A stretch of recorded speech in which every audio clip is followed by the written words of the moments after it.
cantinho de baba. Olá, olá, olá! Sejam muito bem-vindos a mais um videocast dos Bons Companheiros.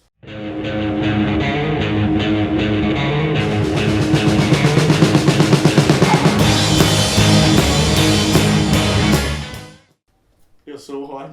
Eu sou o Fernando Imperato. Eu sou o Bruno Assis. E a gente tá aqui para falar sobre... Que horas ela volta? Sim, filme brasileiro de Ana Mulaerte, Exatamente. de 2015. Filme até aí que criou-se um hype tremendo em Para que... levá-lo ao Oscar. Exatamente! Né? Uma Academy tentativa Awards frustrada, vamos 2016. dizer que a gente já sabe que ele não entrou. Frustrou. Não, entrou no Oscar. E se você quer entender como funcionam as categorias do Oscar, a gente fez um vídeo muito bom e muito explicativo, com muitas pessoas recomendando e tá aqui embaixo. Exatamente, muito bacana. E o filme agora, né, que trata essa história da empregada doméstica interpretada pela Regina Casé. Regina Casé, sim. Numa família paulista. Yes. E a gente vai ver essa transformação, um filme de personagem, é um filme que vai... a gente talvez, não sei se a gente vai entrar muito nessa discussão da brigas A luta de classes. Eu falo briga, porque eu gosto de... Né, que é luta, uma coisa suja. Campeonato interclasses. Exato, né? Mas lembrando também, fazer só um pequeno adendo, que é bom a gente falar, não sei qual vai ser a duração desse videocast, mas realmente a gente fala muito, e já que a gente fala muito, se você não assiste vídeos longos, a gente tem um podcast. Procura lá os Bons Vira Companheiros. áudio. Exatamente, Exato. tudo que a gente faz em vídeo vira áudio também. Exato. Se vocês ouvirem alguém rindo, é o Nil que tá aqui atrás. Depois a gente mostra ele. É, deixa eu ver. Ele fez o Honest Movie Night, que... Cara, eu pensei da gente fazer uma brincadeira Por que, assim. que o canal de vocês é youtube.com/wmovienight? Fala, Nil. Agora, por que isso teve graça, eu não sei. Bom, um filme tão hypado, ou seja, ele teve tanta gente comentando, obviamente também foi muito pedido pelos bons companheiros comentarem. Muita aqui. gente pediu e nós estamos aqui atendendo a Então, você. aqui, né, nessa leva de filmes brazuca, a gente já falou muito de outros filmes. Bom, a gente aqui teve uma opinião um pouco dividida a respeito de muitos méritos que o filme tem, mas Sim. também de outros deméritos, outras coisas que não nos agradaram não nos tanto, agradaram. né? Mas a gente tem que falar, acho que quando se a gente for se focar na transformação e na atuação da Regina Casé como a Val, a gente vê muito mérito nisso. A Regina Casé acho que é um grande, Segura grande muito bem o revelação. papel, né? Exatamente, é um grande... Não é nem pra dizer revelação, porque ela já atuou em muitos filmes, virou Sim. meme já na internet por filmes que Sim. ela atuou. Sete gatinhos. Exato. Para, que é isso? Vai lá tirando essa roupinha, eu quero Para com isso, hein? Quem para com isso, você me ouva, que socorro. Pensando o quê? Eu sou um homem de bem. É, homem de bem, você é um babaca. Mas agora, a gente tá muito acostumado a ver ela no Esquenta, né? Até o Sr. Art, Quer dizer, nos eu não tô melhores tão dos filmes, ele acostumado, não, comenta. mas- A gente tá acostumado a ver, mas cara... Tá lá. Sabe o que eu lembro? Eu lembro de ver no Comédia MTV a Tata Werneck imitando ela, que eu achava genial. Ah, sim. Esquenta! Diz pra gente aí como é que tá o tempo em Cuiabá, qual é a expectativa? Regina, e o que acontece com o clima no verão? Cara, eu achava genial a Tata imitando, que pra mim era o que eu conhecia da Regina Casé. Aham. Só ela falar o título do programa dela. É isso tudo que eu conheço. Não, mas cara, a Regina Casé, assim, pra gente que não acompanhou muito essa fase dela atriz, né? Que era mais a galera dos anos 70, 80 ali. Ela fez TV pirata, né? Que foram Então, clássicos ela da TV. eu lembro, Mas então, cara, cara, de a gente criança, a gente lembra com mais Luiz da Fernando Regina. Guimarães. Tipo, Isso, tinha um a gente programa. lembra mais da Regina Casé como, tipo, apresentadora e famosa genérica da É, Globo, é do verdade. que como atriz, como comediante. Exatamente. Né? E o filme ele trata um pouco disso até, de trazer a risada, até da atuação dela, do absurdo, Sim. né? Não tanto absurdo, mas das O jeito situações dela, ela cômicas, tem né? um jeito engraçado, né? Ela tem um Sim. jeito meio típico até de mulher nordestina que vem pra São Paulo e tal. E Ela consegue incorporar exatamente isso que é... Sim. O filme vai trabalhar com estereótipos de ambos os lados. A gente Sim. vai ter estereótipo de uma família rica paulista. Sim. Sim. Val, Sim, pode tirar, por favor. tô indo. Do Morumbi. Do Morumbi, cara, que é mais estereótipo? Porque a gente Morumbi. sabe, ó, É. Globo é unanimidade em audiência, a gente sabe Sim. de novelas. Quem não vai lembrar da bonitona do Morumbi? Bonitona do Morumbi, veja Nossa, só. eu realmente Você não lembra, cara? passei Mercadão, essa aí. Tony Ramos, sério? Tony Ramos fazendo, sei lá, Ah, uma etnia. talvez, hein? Não, porque Europeia. eu citei da Globo porque a gente vê muito Rio de Janeiro. E aí quando Sim, São é Paulo é verdade, citado, aí é você verdade. tinha a bonitona do Morumbi, que ela era rica, e o Juca, que era o dono da barraca, do Mercadão. VIP, eu tô falando com você. O estereótipo nordestino, principalmente pro público paulista, que já foi muito mais estereotipado, desde pejorativamente, né? Sim. Desde você denominar todo nordestino como baiano, sabe? Sim. Ou gente do norte, você colocar no mesmo balde de, sabe, no mesmo conjunto de... Que é um estereótipo ruim, que até o paulista ficou conhecido como um cara ruim de denominar quem vinha, né, por conta desse êxodo, por conta da oportunidade, que São Paulo sempre teve essa ideia. Você quer jogar... desde, muito retirantes. É, e daí isso eu acho que mudou um pouco, né? Assim, a mentalidade em geral hoje é de muito mais acolhimento com relação aos imigrantes e tal, e de julgar menos, assim. E é engraçado que, assim, a minha avó, ela veio de Sergipe, então, assim, eu cresci com uma pessoa muito parecida com a Regina Casé em casa. Uhum. Então ela é brincalhona daquele jeito, ela fala muito parecido, o tipo de trejeitos carinho que ela são tem, os parecidos trejeitos. também, né? Tipo assim, ela tinha uma amiga... Edna. A Edna. A minha avó tinha a amiga Creuza, que também veio com ela do Nordeste, e aí morava vizinha, tipo, ela meio que cuidava da gente também. Então, eu vejo muito da minha avó naquele personagem, e isso eu acho que me deixou gostando mais do filme.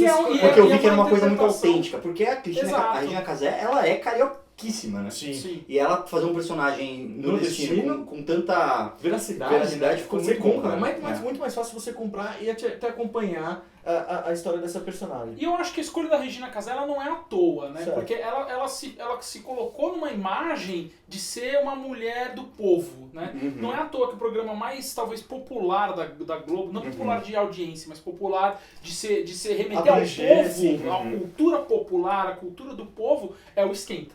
Né? E não é à toa que pegaram a Regina Casé pra fazer. Ela tem esse, como é que se diz, esse psiquê do role de ser uma mulher do povo, né? E eu acho que não é à toa que escolheram ela pra fazer, pra viver a personagem. Já a própria figura pública da Regina Casé tem a ver com esse personagem, com essa povo, causa. tem a ver com rua, tem a ver com... Eu lembro que ela fazia um programa que era Periferia Geral, uma coisa assim. Não, também. Mas ela fazia um quadro no Fantástico sobre periferia e ela começou visitando as periferias do Brasil e depois começou a visitar as periferias do mundo. Então ela ia ver o que tinha de cultural, assim, nas favelas da África e tal.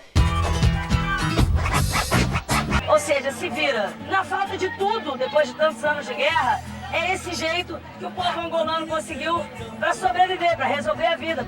E eu fui uma vez no TEDx São Paulo, que teve aqui no Brasil, em São Paulo, que ela teve uma palestra lá que ela falava disso, assim. Ela resumindo toda essa visita dela nas periferias do mundo e tipo, a autenticidade disso, desde do funk carioca, o tecnobrega e tudo, sei lá, kuduro, toda essa parada de as culturas que saíam da periferia. Então tem muito a ver, assim, sim, com essa questão de ela estar no papel de uma pessoa, assim, culturalmente meio excluída ali, né, nesse caso. E ela é uma personagem que ela não questiona o papel dela, ela aceita sem questionar, ela entra nesse sistema econômico de ser uma empregada doméstica que vive ali, que é uma situação que já ocorre ainda em muitas casas.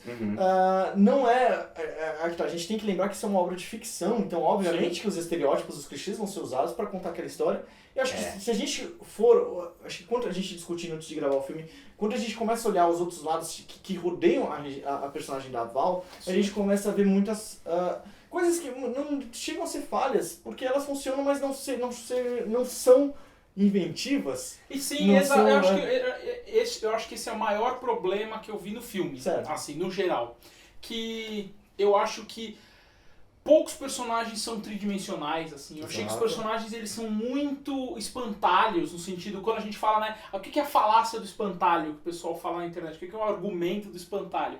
É quando o cara fala assim, eu gosto do azul. E aí, em vez de você rebater o argumento do cara, você constrói um espantalho, você fala assim, não, o Hitler, ele gostava de azul também, então todo mundo que gosta de azul é nazista, e nazismo é ruim. Tipo, então você tá batendo no espantalho, você não tá batendo na pessoa. Esse é o tal a falácia do espantalho, né, resumidamente. E eu acho que o filme, ele coloca muitas coisas num preto e branco, numa dicotomia, num contraste. Eu acho que isso é proposital. Sim. Mas quando você coloca essa dicotomia, eu acho que os personagens, eles perdem um pouco da profundidade, porque eles representam só um valor moral. Sim. Né? Então, assim, a Val, em pouquíssimos momentos do filme, ou até em nenhum momento do filme, você duvida da moral dela. Né? Você não... Em compensação, os patrões dela, praticamente o filme todo você vê eles como pessoas fúteis, como pessoas vazias, como pessoas até malvadas. Sim, em você não alguns consegue, momentos, né? eles não são tão reais, tão naturais, que eles estão, é muito claro realmente essa coisa. Exato, essa a herói dicotomia, né? da história é a Val e os outros são vilões que não permitem que... É que nem você pegar uma Cinderela, certo. se você pegar a Gata Borralheira, Sim. e aí você vê que a família da madrasta Exatamente. Elas são más em tudo, então, né? A família da madrasta, e a Gata Borralheira é boa em tudo. Exatamente. E aí falta oportunidade nessa história. Boa de moral. Isso. E aí E falta é engraçado isso, porque a gente oportunidade, reclama disso hoje, que meio que foi uma tradição da narrativa durante muito tempo, né? Essa dicotomia clara, assim.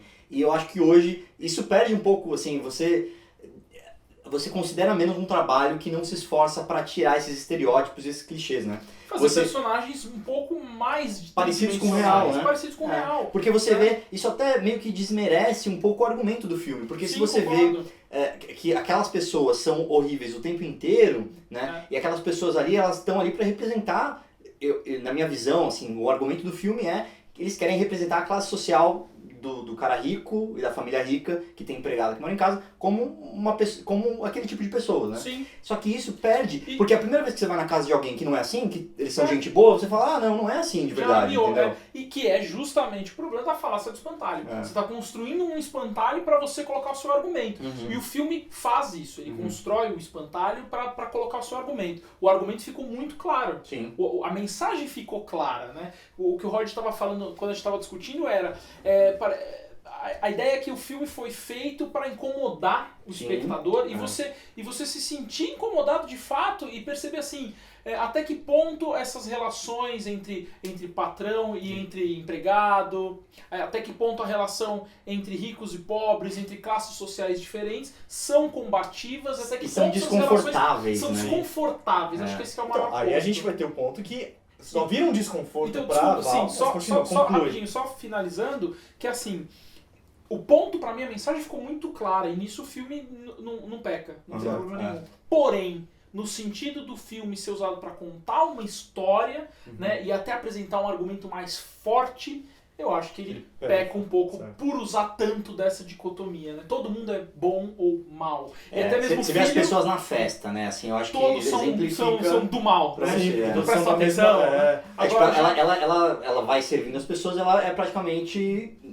Tipo, ela é invisível. Ela tem uma bandeja com coisas ali passando, ninguém olha no olho dela. Ninguém vê ela como um ser humano, né? E isso é foda, porque, tipo assim... A gente sabe que isso vai acontecer. Acontece, de fato. Não, e é real, né? Assim, eu lembro de um experimento que eu vi de um professor de uma universidade, que assim, era super amigo dos alunos, e era conhecido e popular, e aí ele um dia se vestiu de gari, um dia não, tipo, ficou 2 meses fazendo isso, se vestiu de gari e ficou andando pela universidade e ninguém nem cumprimentou, porque as pessoas não olham no olho delas. Então assim, o professor que você admira, né, quando ele tá com uma posição social diferente, você nem enxerga ele, tipo, não é que você despreza, que ele é invisível mesmo, você não enxerga. Sim. E eles demonstram isso com essa cena, mas é que tá, quando começa a cena você sabe que vai ser assim, isso que é foda. Não tem essa diferença, essa criatividade na hora de mostrar. Clichê. Acaba caindo no clichê. E assim, a gente vai falar aqui várias coisas boas do filme, né, a gente tá começando aqui com as coisas que incomodam também, mas é importante... A gente vai premiar, acho que um dos lados, né? Quando a gente contar, pra tentar explicar, tem até a cinematografia que é muito bem utilizada, de como colocar ela, por exemplo, o filme, ele tem, o estilo de direção da Laerte, ele é um estilo, ela não usa muitos movimentos de câmeras bruscos, os quadros são sempre muito estáticos, praticamente, né? Não tem pouquíssima trilha sonora. Exato. Então você vê que é um estilo um pouco minimalista, até um pouco teatral. Né? Exatamente, até talvez justificaria um pouco do comportamento da família dos patrões, do ser teatral, desse clichê, Que, assim, pra quem não sabe, pra quem não tá acostumado com teatro, o teatro, ele é um lugar em que as dicotomias, elas são muito mais forçadas, muito mais postas em jogo. Exageradas, exato. É muito mais fácil você enxergar uma sutileza no cinema. Você tá com a câmera na cara do personagem, você vê ele tremendo o olho de raiva, né? Agora, no teatro, você tá longe dos personagens. Então, quando o cara tá bravo, ele tem que fazer: meu Deus do céu, eu estou bravo! Ele tem que impostar a voz, né? Não existe sussurro no teatro. No teatro, exatamente. E quando ele sussurra, ele fala assim. Sabe, fala alto. Fica claro que tá sussurrando. né? É verdade. Exato. Então, tipo assim, então, por isso que talvez Sim. essa parte dessa visão da dicotomia também talvez seja um pouco dessa coisa Agora, meio teatral. ela é uma direção também muito eficaz quando ela coloca, por exemplo, cenas de desconforto, né? Uma cena, né, a gente já entrando mais na trama antes de discutir o desenvolvimento dos personagens, o patrão, ele tá chegando na menina que eu achei... A cena me surpreendeu porque eu não esperava.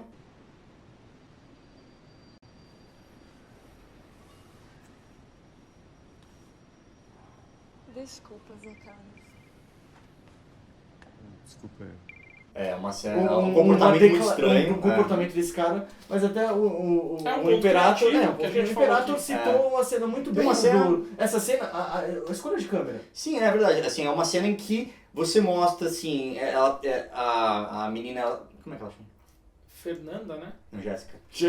Aquele momento que a Jéssica tá lá sentada na mesa da cozinha e chega o patrão, né, o Dr. Carlos, e aquela cena já tá desconfortável porque aconteceu uma coisa entre eles, ele meio que tem tudo em cima dela. Uma tensão, tem né, aquela entre os dois tensão, personagens. você não sabe até que ponto ele quer o quê, e aí ele chega... Até que ponto ele é um predador sexual mal resolvido, bizarro. Também. Que... Poderia ser, né? Seria mais Ele é interessante. um predador talvez. sexual loser, né? Ele, tipo, nem, Não, porque a nem parte dá... sexual não é... Nem ele é fazer a frustrado, predação ele né? consegue, tipo, ele não tô brincando. Tipo, mas é que tá, ele chega nessa cena e ele pede ele em casamento. Mas se eu não falo, talvez isso seja loucura, se é só essa vez, sabe?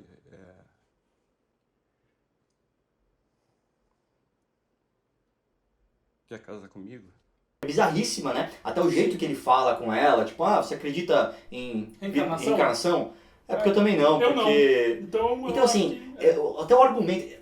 por isso que eu acho que assim, esse filme ele coloca esse pai na posição de tão patético que nem pra construir frases ele presta, entendeu? Ele não serve pra nada. Uhum. E tudo que ele tem é basicamente... herdado, né? Ele não tem nenhum mérito em relação àquilo. Mas voltando à cena, é uma cena em que eles estão sentados, aí você começa a sentir um desconforto. O que está acontecendo ali? Ela também tá... O diálogo traz o desconforto e a câmera ela começa aberta e ela vai se fechando, né? Até ela vai fechando, até na hora que ele pede em casamento, que tá assim, colada nos dois. Ou seja, pra sufocar os personagens. Exatamente. Então, sim, te dá essa sensação de claustrofobia, né? Você fala, cara, o que tá acontecendo? E aí assim que ele fala, não, tô brincando, ela acredita. Na hora que ela acredita, a câmera dá um zoom out, assim, ela sai. Tô brincando, era brincadeira. Nossa, que susto! Desculpa, era brincadeira.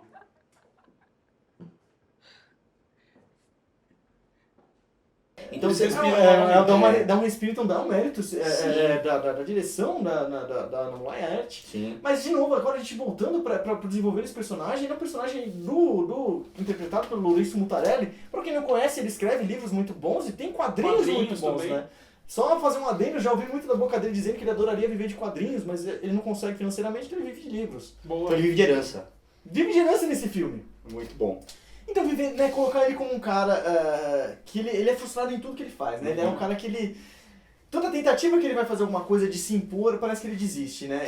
Até quando ele vira artista, a justificativa dele ter largado é muito estranho. Acharam que era o cara e agora eu não quis mais. Então, tá vendo? Ele desiste de tudo. Então, se ele tinha um interesse pela Jéssica... Ele acabou desistindo. Ele desiste também, mas o fato dessa cena, por exemplo, me chocou de não esperar... É de ele ser uma proposta tão idiota, mas isso diz muito do personagem que eu não achei tão bem desenvolvido, ao ponto de você justificar essa frase dele. Ela só me surpreendeu e falou, tipo, sabe de onde tá vindo isso? Mas se você se querer se esforçar, eu acho que a gente não deveria se esforçar tanto pra entender o quão patético é esse personagem. Porque ele fica caricato demais. E eu não acho que ele é patético, tão patético assim, à toa. Eu acho que existe uma construção, assim, da autora, do roteiro, porque ele é patético em tudo. Ele é simplesmente assim, a pessoa inútil, sem méritos, fraca e desinteressada. Ele ganhou tudo de mão beijada, ele não dá nenhum apoio pro filho, porque ele nem sabe o que fazer também. Né? O menino, ele tem medo de morrer virgem. E o pai, tipo, Cara, Não, cada aquele pai- personagem ali vive no seu próprio mundinho, porque o pai ele é acordado às 11 horas da manhã, enquanto a mãe já acordou em outro horário pra trabalhar, o filho também acorda porque tem que estudar pro vestibular, cada um vivendo na sua... E a empregada acorda antes de todo mundo. A empregada é o elo de todo mundo, a empregada, porque ela que vai, né, acordar cada um e servir cada um no seu pequeno mundinho, em vez de levar a casa meio que depende dela, né? E aí quando mostra, assim, eu acho que o filme é bem pontual na hora que ele mostra as coisas que ele quer mostrar, assim, olha como a vida dela é mais sofrida do que a deles, olha como eles são mais privilegiados do que ela, olha como o quartinho dela é mais apertado e só tem um ventilador velho, e quando ela abre a janela, ela não dá pra um lugar que entra, ela dá pro corredor, entendeu? A ideia de uma janela é te abrir pro mundo. Exatamente. É tirar você da claustrofobia que seria você num ambiente fechado. E aí quando você coloca ela num quarto aqui, a janela dá para outro ambiente fechado. Né? A janela perde todo o propósito, né? Sim, porque até quando eles olham, a Jéssica acho que é a primeira a olhar para cima para poder escapar daquela claustrofobia que é a área mesmo assim, ela ainda você vê um resquício do concreto, né? Você não vê o céu totalmente aberto ali, o sol não bate. Sim. O sol não pega naquele momento. Né? Aquele fundinho ali do empregado é um lugar descuidado da casa, é um lugar que ninguém olha, que ninguém tem interesse. Junto com o cachorro. Junto com o cachorro e tal. E aí tem eles, né, os empregados comendo, depois todo mundo junto com o cachorro. Só falar também, mas se você for no aeroporto de Guarulhos, na parte de carga, cara, não tem mármore no chão igual tem no terminal de passageiro, não. É só pallet, concreto e barulho, entendeu? Pode crer. Mas e a arquitetura dessa casa? Se você for reparar... Então, a gente estava até comentando, né? Uma das coisas que eu achei interessante deles colocarem visualmente essa ideia da ostentação, da riqueza e tudo, é que você percebe, quando você está vendo a casa de fora, a casa ela tem uma certa arquitetura que lembra muito uma pirâmide, né? Então, assim, a pirâmide remete, lógico, ao faraó, às pirâmides do Egito Antigo e tal. E quem mora lá dentro? Quem mora lá dentro é um deus rei, né? Aquela coisa, né? E quem construiu aquela pirâmide não foi o deus rei, ele só tá morando ali, foram os escravos, E né? quando a gente faz o deus rei, ele é meio que também, ele nasceu no cargo, né? Ele também ganhou. Tal. Exato, então assim... Vem um pouco aquele argumento anti-meritocracia, né? Fala assim, se a meritocracia é tão boa assim, tipo, você herdou tudo, por que você tá levantando essa bola, né? Então é um ponto que também é levantado. E quando você faz um paralelo com a pirâmide socioeconômica, em que a base dessa pirâmide seria, né, seria os mais pobres, tal, que é o que sustentam a pirâmide, e aí você vai subindo os níveis, vão ter... E aí você pensa onde que tá o quarto mais embaixo, é o quarto dela. É o quarto da Val. Então, e o quarto mais alto é o quarto da mãe, da mãe, né? O pai mora, tipo, ele dorme junto com ela, nem parece isso, né? Parece que ele dorme debaixo da escada. Que eles descem escadas, mas a ideia o quarto ele tem uma sacada pra piscina. Pra piscina. Sim. E eles moram, né, em cima da casa, exatamente. Então, esse tipo de construção eu acho que é bem legal no filme. Além de cinematografia, de você ajudar a contar a história com esses detalhes, né? Sim, é que você não precisava, por exemplo, já colocando todos esses elementos para você mostrar a diferença de poder e de riqueza entre os personagens, você não precisava, por exemplo, do momento do texto em que a mãe lá, como é que é o nome da mãe? Dona Bárbara. Dona Bárbara. Que a Dona Bárbara, ela nega o uso lá do pratinho, lá dos pires lá e tal, que a Val dá pra ela. Fazendo por favor. A dona da loja tá saindo muito. Ah, é? Tá saindo muito? Tá usando demais. Olha! Caramba! Papai tá combinando com sua roupa. Que lindo, sensacional! Gostou, foi? Gostei. Foi, Dona Bárbara. Oh, pelo amor de Deus, essa não. Né? De onde você tirou isso? Eu falei que essa daqui a gente vai levar pro Guarujá. Nossa, aqui você pega aquela de madeira branca, aquela que eu trouxe da Suécia, pelo amor de Deus, tá? A senhora falou que era pra uma ocasião especial. Ah, tá bom.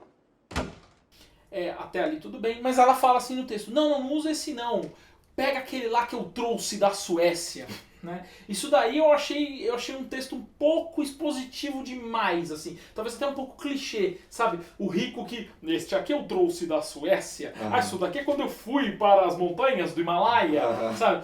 Me lembrou um pouco mais caricato, assim. A gente entra, nesse caso é o estereótipo do rico. O estereótipo do rico. Estereótipo do rico mal sem escrúpulos. Sim, exatamente, né? exatamente. Então, um filme que ele mostra um lado, ele tenta tirar o estereótipo do nordestino que vem pra São Paulo. Certo. Ou de que o nordestino que vem pra São Paulo, eles não são todos iguais, eles não são burros. Que aí você vê no papel da filha, porque Sim. é ela que vai causar a mudança. Sim. Então ela vai ser um agente transformador, Sim. mas ao mesmo tempo você mantém o estereótipo do Paulo, do cara do Sudeste rico, Sim. do que tem um comportamento exagerado, de engrandecer a riqueza dele e se mostrar superior sempre que possível, ele vai se mostrar superior. Sim. Sempre primeiro, tirando até o ufanismo, né? Ele vai sempre mostrar que lá fora é melhor, ele não vai pegar a porcelana brasileira, ele pega da Suécia. Porcelana da Suécia! Exato, Entendeu? Então isso é um lado que a gente às vezes não vê sendo como justo. Por isso que gera esse... eu acho que sim, eu acho que é o que justifica, não, e mostra a o nossa desprezo opinião, né? é o desprezo pelo gosto, assim, o que o pobre gosta é mau gosto, entendeu? Essa xicrinha aqui você acha bonitinha porque você é pobre, porque você não entende. Meus amigos ricos vão perceber na hora que isso aqui você comprou na 25 de março, entendeu? Não, e aí e é um filme que ele mostra no caso do personagem da Dona Bárbara, a contradição dela por ser uma estilista e quando ela dá a entrevista falando, não, estilo, cada um, o que é estilo? Cada um tem que ter o seu. Cada um tem que ter o seu. Então ela ainda se permeia. Mas na verdade tem um manual não escrito de que você não pode usar aquele tipo de xícara na hora de servir as pessoas e tal. E agora que você estava falando de você trabalhar muito mais um lado do que o outro, eu acho que isso inclui também na mensagem que a gente estava falando do espantalho, digamos assim, de você passar, trabalhar muito as coisas em preto e branco. Né? Uma coisa que é muito importante no filme é o tal do kitzinho de café lá, que é preto e branco, né? E tem uma simbologia até interessante nesse kit, que os pires, eles são, né, brancos, são descasados, das palavras da Val. Então a xícara Aquela cena é muito boa, né? É muito engraçado. E ela fala, não, descasado. E arruma de novo. Preto. Pronto. Ai, que lindo. E aqui? É descasado. Né? E você vê que ela é muito humilde e ela acaba sendo até engraçada nas colocações que ela faz de forma involuntária. Né? É aquela coisa teatral, só fazendo um pequeno porque o pensamento dela é muito expositivo. Então ela tem que ficar falando em voz alta. Né? Totalmente sozinha. Isso é bem teatral. Sim. Mas aí você pode ver também um personagem sozinho, né? Ela não tem com quem conversar de verdade, assim. Por mais que tenha o Fabinho lá, mas ele também não liga os problemas dela, né? Ela dá muito mais apoio pra ele. Exatamente, é só de um lado só. Só que, tipo assim, será que talvez precisaria da fala ali, sabe? Só vendo ela, tipo, montei, tipo, pensando... Eu não trocaria essa cena por nada, cara. Não, eu achei super todas as cenas da Regina Casé, acho que a gente não precisa mudar nada. Acho que é o mérito dela. Eu acho que é ótima atriz, ótima interpretação, a personagem é muito... É verdadeira. O problema que a gente fala que não é verdadeira é o que... Mas, de novo, é o que tem que servir de escada pra ela brilhar. Exato, tudo bem. Mas nessa cena aí, assim, dos e aí você tem esse simbolismo, né, de que aí ela fala assim, esse aqui tipo, é moderno, esse aqui é da hora, né, que tá, esse aqui é misturado, não sei o quê. O pires preto com a xícara branca. Exato, eu acho que tem um pouco dessa filosofia de que o que é moderno, o que é aceitável, o que é futuro, é você aceitar essas diferenças entre as pessoas. E você não falar que esse é melhor ou esse é pior. São coisas e pessoas diferentes, né? E tem o jarro térmico lá, que ela não consegue colocar no kit de jeito nenhum, que eu até penso que... Acho que foi um de vocês que comentou, não tinha pensado nisso, que acho que você foi comentou, né? O Imperator. Foi, o Bruno tá roubando minha teoria agora. Sim, pode falar. Não, cara, aqui é tudo, aqui é meu, aqui é tudo socialista comunista. E a teoria é que é tudo... Que teoria, propriedade privada aqui, cara. Não, fala aí. Copyright. Então, foi até fala aí, você vai explicar melhor que eu. O Bully tem várias coisas, né? No final também ele aparece, mas ali na hora que ela tá aprendendo a mexer, que ela olha o manual de instrução e não entende muito bem, ela repete várias vezes assim, é moderno, é descasado, é preto e branco, é junto e tal, isso é o moderno, né? Mas além de tudo, o Bully, ele não encaixa ali, ela tem que tirar uma xícara, aí ela, putz, mas sem xícara, não, coloca aqui, vou levar assim, não vai ficar bom. Então, eu senti isso meio como uma simbologia da menina entrando na casa. Né? Que ela não tem um lugar ali. Ela não tem um lugar e ela meio que causa um desconforto e um distúrbio ali. As coisas não voltam mais ao que eram, né? Ela não se encaixa ali de forma que a casa é muito pequena para todo mundo ali, incluindo a menina. Então, será que ela é o bully porque ela meio que se sente mais que todo mundo, entendeu? É uma questão interessante, eu achei bacana essa forma de ver assim, é uma coisa que eu peguei só no final, inclusive, do filme. Porque No final do filme eles voltam, né? Ela volta, tira. A única coisa, inclusive, que você pensa assim, ela fala, roubei ela da Dona Bárbara. Mas assim, ela roubou um negócio que ela mesma comprou. Que ela comprou e aquilo foi desprezado pela patroa. Foi um presente. Então ela tá resgatando aquilo que seria tão desvalorizado, foi desvalorizado e continuaria como nas palavras da patroa. E assim, ia pro Guarujá. Guarujá, cara, tipo, Guarujá, maresia, fode tudo, então leva... Na verdade é quando, é o acumulador, quando você não quer uma coisa da sua casa, você fala, manda pra praia, só isso vai jogar fora. Comprar uma TV nova, põe a velha. Manda a velha pra praia, você não fica muito lá. E aí ela dá um valor àquilo, porque, de novo, ela sempre tinha uma casa dela, que ela sempre tinha um sonho de ter um lugar, ela sempre acumulava coisas no quartinho dela, que ela tinha um sonho de um dia ter essa casa que nunca ia chegar. Porque ela sempre ia trabalhar, sempre não ia ter contato com a filha e tal. E aí quando ela tem o canto que por conta da transformação da filha, aqui, a simbologia de ela ter roubado aquilo, né, de dar um valor para aquilo, fica muito maior. É meio que uma transgressão, assim, benigna, né? Assim, Sim. parece que ela, não foi necessariamente ela um deixou de ser a vítima da situação e meio que tomou as rédeas. Exatamente, acho que esse é o principal, a principal transformação da e a transformação da personagem. É ela porque tomar as rédeas e quebrar o ciclo. Sim. Que a gente... tem coisas tão óbvias que a gente às vezes pula de falar, assim, mas assim, a questão de ela ser muito contra a filha dela ser moderninha demais, no sentido de... Na verdade, você se acha, você é muito metida.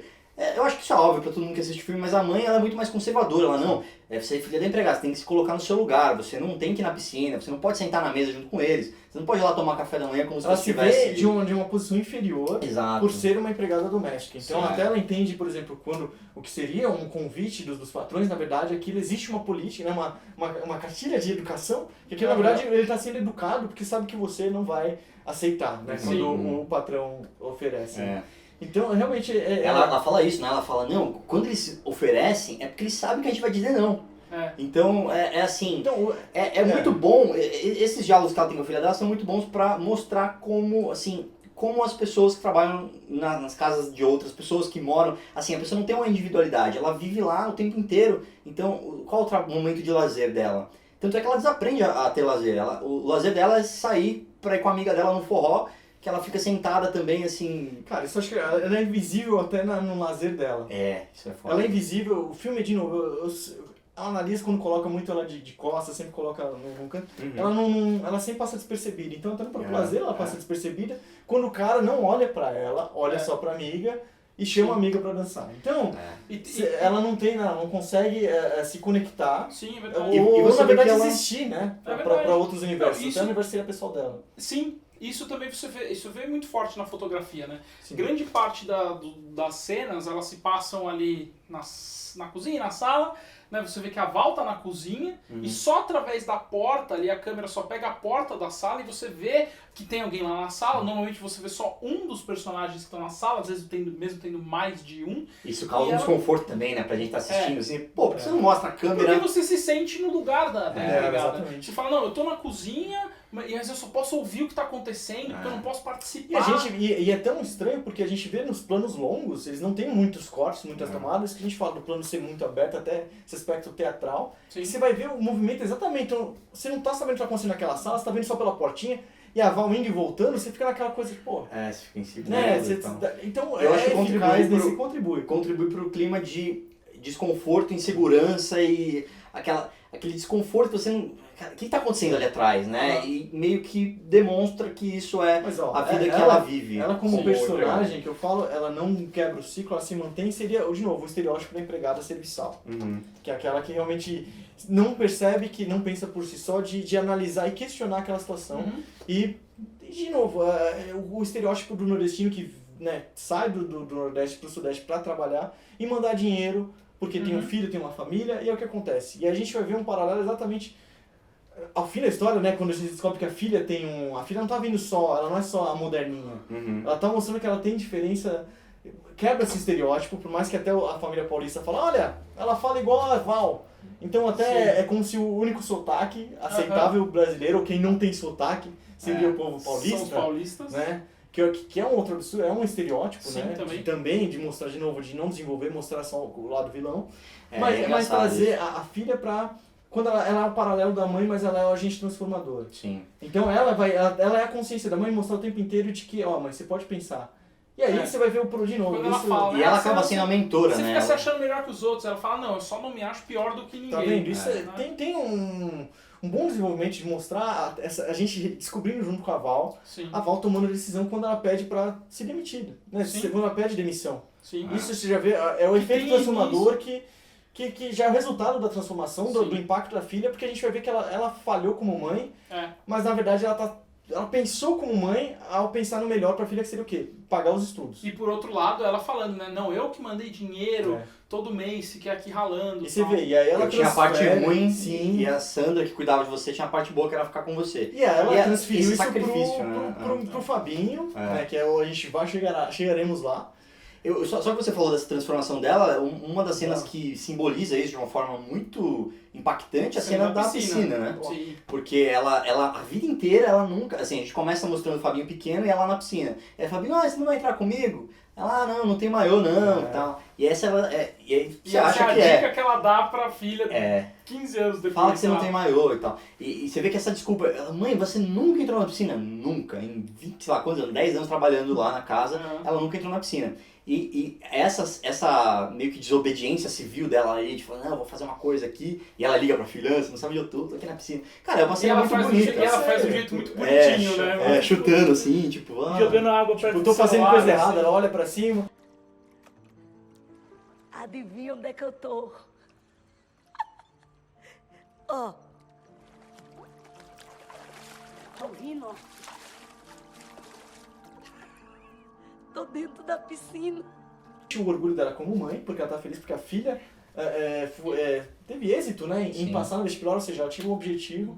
E de novo, que eu falo paralelo de agente transformadora, a filha dela também, por mais que ela quebre esses paradigmas de não se achar pior, de querer o melhor pra ela deixou um filho, que a gente descobre, que até a gente conversando aqui, será que esse filho não é do professor de história que deu uma, né... O grande professor de história. O mentor que dela. abriu a cabeça dela pro mundo e tal. E aí ela ia manter o mesmo ciclo de o quê? Ela ia trabalhar, tentar a vida, por mais que ela tenha mais sucesso, mais bem sucedida, a partir do momento que ela tem um estudo, né, que no geral a mãe dela não teve, para trabalhar como uma doméstica. Sim. Só que aí ela deixa o filho, e aí ela vai fazer a mesma coisa que a mãe dela fez com ela. Sim. E aí de novo você vê a Val tomando a iniciativa e falando, não, traz seu filho, porque agora eu vou ficar aqui para cuidar do seu filho. Sim. Então, ela vai ter uma segunda chance. Isso. E aí você vê que mesmo ela sendo uma quebradora de paradigmas, ao mesmo tempo ela é uma perpetuadora de paradigmas. Ela também engravidou na adolescência. Ela também deixou o filho lá no Nordeste. Ela também veio pra cá tentando uma vida melhor. Só que agora você vai ver a contribuição da mãe,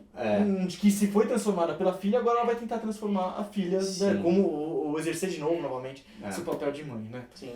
E eu senti também, assim, a Jéssica faz parte de uma nova geração que, pelo que eu entendi, assim, todas as crianças, adolescentes do filme, me parecem ter um coração mais puro, né? O que eu entendi do filme é que, assim, olha, existe uma esperança aqui, que os velhos não vão mudar, mas essa nova geração, ela é mais consciente. Então, assim, quando ela fica invisível pra todo mundo na festa, quando ela sai e vai pra piscina, todos os amigos do Fabinho conhecem ela. Caveira. Ela brinca com caveira. Aliás, né? Parece um pouco o Bruno, Caveira. Parece. Mas, caveira. Corta esse cabelo, menino, pra chegar perto da minha filha. Um detalhe, eu não sei se vai ser pro VIP ou não. Se não for pro VIP, ó, acesse osbonscompanheiros.com/VIP. Minha mãe, minha mãe já foi uma adolescente também. A gente falou dessa dicotomia, esse estereótipo da família paulista. Mas, cara, tem uma família paulista que muito amada. Exato, e fez parte da infância de muita gente. Até que assistiu o canal, até dos nossos amigos, que é a família do Lucas Silva. A família Silva e Silva. Puta, Silva e Mundo da Lua. Mundo da Lua, com o nosso amigo Luciano Amaral. Exato. Não é nosso amigo, mas, pô, mas ó, eu ganhei um videogame do programa dele. Cara, sensacional. O Xbox de Star Wars. De Star Wars, exatamente. Pra quem não viu Star Wars, nossos especiais aqui, olha, qualquer coisa vira plug agora. Tudo virou plug, todo mundo reclamando, né? Qual foi a frase que eu ganhei o videogame? Todo mundo achou que era mentira, combinado. Não, mano, eu ganhei.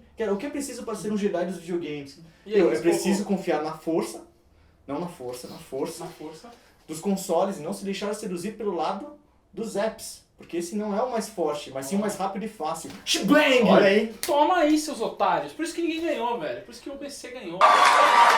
Essa família do Lucas Silva, que é uma Cara, família genial, típica, genial. tudo bem, de classe média, mas que tem a sua empregada servente. Por nordestina também. Também, Também. é verdade. Ali É. todos não eram nordestinos, somente a empregada era. Uhum. E como é que a gente fica, né? A gente tem essa uma referência, né, na cultura pop, que é de uma época que não, vamos dizer assim, economicamente, era diferente, né? Quem cara. estava no poder não era alguém que pregava um socialismo, né? Não olhava mais pro lado... Que hoje você poderia aplicar que a Jéssica, filha da Val, ela só é bem sucedida pela situação econômica de quem está no poder. Certo. Dá Prover mais um atenção, bem-estar social. exatamente. Prover por uma... O Rod não quer falar, eu falo. O governo do PT. Esse filme ele tem um pouco...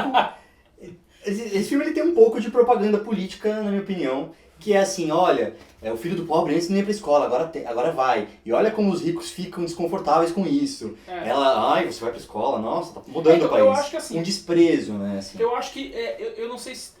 Tudo bem, até concordo que possa ser propaganda política. Eu acho que não é uma propaganda partidária. Sim, uma propaganda ideológica. Exato, Só que assim, você vê mas que... muito bem escondida, assim, né? Não tem uma bandeira do Lula lá, entendeu? Tipo, não, ela meio que assim, olha, não, você pode buscar seu neto, e ele vem de avião. Então, a coisa do pobre agora anda de avião. Exato, então, eu acho que tem um pouco disso sim, inclusive eu li algumas críticas de críticos esquerdistas que adoraram esse aspecto do Viram filme. esse aspecto, exato. Viram muito esse aspecto, né? E a gente pode falar que assim, o Lucas Silva, né, a família do Mundo da Lua, foi dos anos 90, né? Uma época em que a gente teve aí Collor presidente, Sarney presidente no finzinho, dos anos 80, Collor presidente, depois Fernando Henrique, e assim, onde entra isso, né? A gente tem um pouco a família boazinha, né? A gente tem um exemplo aí de uma família que é legal e que trata todo mundo bem, que os problemas ali não são a luta de classes. Sim. E a família nova, em que todo mundo é um cuzão. Exatamente. Basicamente eu isso. acho que assim, é inegável você dizer que isso é um registro histórico de como era a cidade de São Paulo nos anos 90, ou até, anos 2000 ainda, está cada vez menos, mas assim, ainda tem. Sim. É um registro histórico, é um filme que serve como um documento histórico da nossa época. Mas o Mundo da Lua também serve. Só que você vê que o Mundo da Lua, ele decidiu não tratar esse problema. Ele simplesmente falou, gente, o cenário da casa média paulista é esse aqui. Tem o pai, a mãe, o filho, tem a empregada nordestina, né? Ele estava delimitando um cenário e no Que Horas Ela Volta, ele pega esse cenário e coloca aí sim um contexto talvez de luta de classes, talvez, Com certeza, para mostrar, né? Então, pra mostrar o êxito da classe inferior, da mudança e de como hoje ela consegue alcançar algo que mesmo uma classe opressora hoje não oprime mais. Sim, exatamente. Acho que Mas de tem uma novo, mensagem isso otimista, pra mim, né? Uma pra mim mensagem não, otimista. não é o que eu levo do filme. O que eu levo é a atuação e a veracidade da personagem a da história Regina Casé. individual de superação Da Regina Val. Casé, da Val e da filha dela. Então é da família concordo. da Val. Acho que é isso que ficou.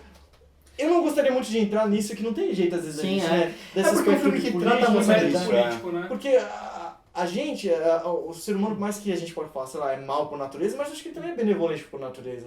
Certo. Porque a gente gosta de ver as pessoas se dando bem. E ali a gente tá vendo, não tem o que se dar bem aquela família.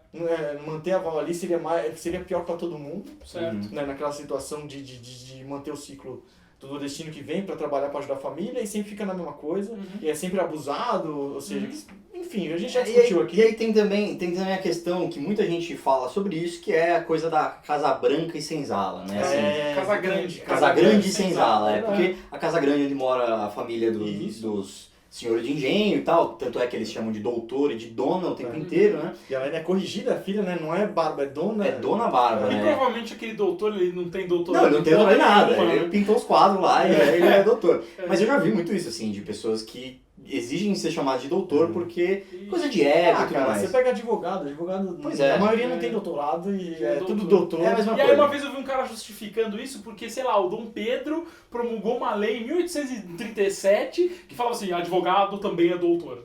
E aí, E outra, o advogado título. com base na lei. Você é espertinho, né? É como se eu escrevi um programa que falou que todo programador é doutor também. Porra, Exatamente, velho. Escreva aqui sua profissão, eu vou te dar o seu título. Que merda, né? E assim, títulos hoje eu acho que estão cada vez menos importantes, né? Eles foram muito importantes antes, tanto é que assim, na época da nobreza e realeza, ter um título era assim, as pessoas faziam tudo na vida para ser barão de alguma coisa e tal. Então, hoje isso se perdeu, né? A gente tem isso, assim, uma mudança até da sociedade europeia para a sociedade americana, mas, assim, voltando a essa parte dos imigrantes, assim... Da casa, da senzala. Da casa e da senzala, se diz muito que isso é um resquício, né? Assim, que o Brasil tem isso porque teve escravidão aqui, então a gente está acostumado a elite não fazer o trabalho manual e colocar pessoas e oprimir essas pessoas. Eu tenho uma visão um pouco diferente, assim, eu não vejo isso como uma opressão necessariamente, né? Assim, se você parar para analisar os problemas da Val, eles são todos oriundos, assim, de coisas que ela fez lá no Nordeste, assim. Ela teve no passado dela. No passado dela, ela teve um filho com alguém que ela separou, e aí ela veio para São Paulo procurar alguma coisa, assim. Ela podia ter trazido a filha, como é que era a relação com o pai, ela podia não ter ido durante os 10 anos, por que agora ela está melhor, ela pode pagar a passagem ou não. Todo esse tipo de coisa, os patrões, por piores que eles sejam como pessoas, eles sejam as pessoas mais sádicas, egoístas e desprezíveis, eles simplesmente, tudo que eles fizeram é contratá-lo, né? A escravidão é muito diferente de um contrato de trabalho atual, em que você tem a liberdade de sair a hora que você quiser. Quando ela chega lá e fala, olha, dona Bárbara, eu quero ir embora, a dona Bárbara fica assustada, mas fala, beleza, você tem a sua liberdade, né? Então, assim, o meu avô, ele é nordestino também, de Sergipe, interior de Sergipe, veio para São Paulo para ser pedreiro. Então, assim, é o típico estereótipo do nordestino que vem para São Paulo. Retirante, que veio pegar a vida em São Paulo. Ele veio aqui, deixou minha avó lá, ficou 2 anos trabalhando aqui, prometendo que ia voltar. O patrão dele não deixou ele sair, tipo, ficou em, não, você não vai ter férias, tal, não, mês que vem você dá férias. Ele falou, não, eu sou um homem de palavra, eu deixei minha noiva lá. Ele voltou, pediu demissão, voltou lá pra buscar minha avó e trouxe de volta pra São Paulo. E assim, ele, cara, montava forno de padaria por São Paulo inteiro e com isso ele conseguiu dar educação para os 4 filhos, que hoje todos têm um negócio próprio, um emprego bom, né? Hoje o neto dele, né, eu fiz uma faculdade boa, tenho uma profissão boa, sou empresário. Quando você coloca isso como assim, uma coisa dos anos 2000 para frente, assim, tá mudando agora. Não, a oportunidade sempre existiu, né? E essas coisas são ciclos, assim. É triste a situação de você viver na casa de alguém, é muito triste. Eu acho que não está igual. Né? Falar que tipo, não mudou nada também. Não, claro, né? como o mundo foi mudando muito durante essas épocas. Se isso é mérito do Brasil, ou mérito da cultura, ou mérito da política, ou mérito da globalização, digamos assim, o mérito da internet, vai saber, né? Isso acho que não cabe a gente pesar aqui. Pois é. Mas sim. Eu tenho uma posição, assim, meio claramente contra essa de meio que coitadismo, assim. Eu vejo os países mais ricos, geralmente os pobres estão melhores, né? Um pobre nos Estados Unidos está muito melhor que um pobre em São Paulo, no Nordeste, em qualquer lugar assim. E eu tenho muito medo desse tipo de discurso do coitadismo e que, os ricos são maus, os pobres são bons e agora vai mudar tudo porque a gente está fazendo com esse governo acontecer, enfim. Não queria nem chegar nesse ponto todo, mas assim... Eu acho que é uma discussão válida, porque eu acho que assim, o importante da gente tirar isso do filme como uma obra de cinema, uma obra de ficção, né? Eu acho que o mais importante o filme que eu vejo não é o mesmo filme que você vê. Correto, que você. A gente tem backgrounds parecidos, interesses parecidos e fazemos mais ou menos as mesmas coisas. Então é até esperado que a gente entenda mais ou menos as mesmas coisas dos mesmos filmes. Claro que a gente tem referências totalmente diferentes quando, por exemplo, questão de emoção, questão de família. Né? Por mais que sejamos parecidos, tivemos histórias totalmente diferentes e cada um vai enxergar alguma coisa determinada do filme de uma forma diferente. E eu acho que o mais importante se você vê essa história como uma história de, que nem a gente falou, uma história de um mérito individual de uma mulher, que ela conseguiu sair de uma situação ruim que ela estava, se transformou para um cenário novo, um cenário de esperança. Uhum. Se você enxerga isso, eu acho que o filme ele te dá os argumentos, a evidência para você corroborar essa hipótese. Uhum. Também te dá os argumentos para você enxergar aquilo não como um mérito individual, mas como um mérito de toda uma classe, né? Daí você querendo A colocar... mobilidade social em si. Sim, Exato, acontecendo, exato. Eu acho que o filme te dá esses argumentos também. E é assim, se tá certo, se tá errado, é Sim, outra discussão. Exatamente. Se você acredita no A ou no B, é outra discussão. Uhum. E por mais que a nossa visão, acho que seja bem parecida, e eu acho que esse é um dos grandes méritos. E é, novamente, o que eu acho que faltou um pouquinho nesse filme, dele ser um pouco mais criativo, um pouco mais corajoso para abordar algumas dessas situações e não transformar tudo tão preto no branco, né? Para você ter mais histórias para enxergar ali, mais moral para enxergar ali, né? Que nem outros filmes que a gente comenta aqui, que também que às vezes são filmes que às vezes são filmes de escopo muito menos social, mas que trazem um maior número de mensagens para você. Pra gente complementar, só complementar o que você disse, a gente abriu dizendo o que teve tanto hype esse filme. A atuação da Regina Casé. Ela é tão verdadeira, ela é tão bem feita. Se você colocasse alguém que fosse um nordestino caricato, um personagem nordestino Zorra Total, esse filme inteiro ia ser caricato e não ia ter a mesma força. Até essa coisa que a gente pega da sem a Regina Casé, esse filme desaba. Não, ia virar um filme dos Trapalhões. Né? Exato. E o filme dos Trapalhões, ele tem isso, do nordestino que ele vem, que é sempre o Didi normalmente, e ele vem e ele se dá bem numa situação que um nordestino, um capial, não daria certo, né? Isso não só no Nordeste, você pega filmes do Mazzaropi, você tem a figura do caipira, que é a mesma, é sempre essa história, né, do rapaz excluído, ou da menina excluída, enfim, da pessoa excluída, que vai numa situação que teoricamente ela não pertence àquela situação e ela se dá bem, ela tira proveito daquilo. Né? Então se fosse talvez uma comédia, ia aparecer mais um Mazzaropi, um Trapalhões, né, do que um filme que quer fazer uma crítica. Né? Eu acho que assim, por tudo que eu tenha falado aqui, eu acho que o filme ele trata essas questões todas que eu falei de forma muito, muito sutil. Se você não prestar atenção, você nem percebe isso, né? Ele não joga na sua cara que o Brasil está mudando por causa do governo, assim, tipo, é uma visão que eu tive porque eu sou um pouco crítico com relação a isso, e com relação a... Eu sempre fico pensando assim, o significado oculto por trás das coisas, né? Como diz... De novo, vem do seu background como crítico, como pessoa, porque atrás de toda criança existe uma figura oculta. Que é a Regina Casé. E o cachorro. Que é algo muito importante. Muito importante. Mas o que eu queria... falar isso. Se você chegou até aqui, escreva nos comentários. Caveira da Lua. Mostra pra gente se você chegou até o fim desse vídeo, que você ouviu toda essa discussão, toda essa coisa bacana, que você é um bom companheiro assim como a gente se você colocar essa palavrinha. Então mostra que você é especial porque você é. Se você colocar a palavrinha. Agora é um momento especial. Se você tem algo a falar que a gente não falou, você discorda da nossa opinião.